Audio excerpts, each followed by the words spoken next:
बोल.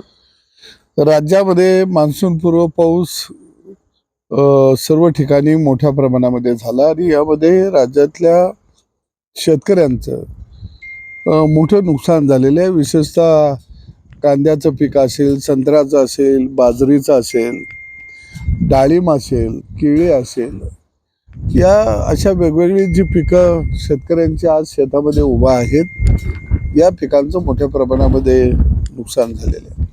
निश्चितपणानं या सगळ्या नुकसानीचे पंचनामे करण्याचे आदेश राज्य सरकारनं दिलेले आहेत आणि राज्यातल्या शेतकऱ्यांना निश्चितपणानं नुकसान भरपाई मिळेल.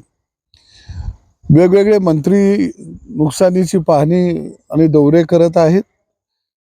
राज्याच्या कृषी मंत्र्यांचं वक्तव्य सुद्धा मी आज काही चॅनेलवरून ऐकलं. मला वाटतं की शेतकऱ्यांच्या संबंधात संवेदना बाळगून आपण सगळ्यांनी काम करणं अत्यंत गरजेचं आहे.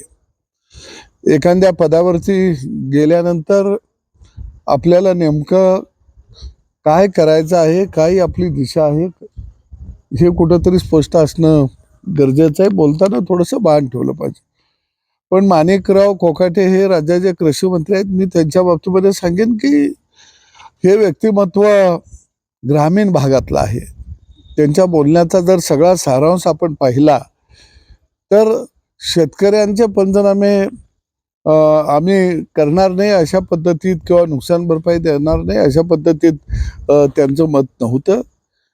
त्यांनी बोलण्याच्या ओघामध्ये बाबा जी उभी पिकं आहेत, ज्या पिकांचं नुकसान झालेलं आहे, यांना आम्ही निश्चितपणानं भरपाई देऊ किंवा त्यांचे पंचनामे होतील हे वक्तव्य त्यांनी केल्याचं मला दिसून येत आहे. परंतु अलीकडच्या काळामध्ये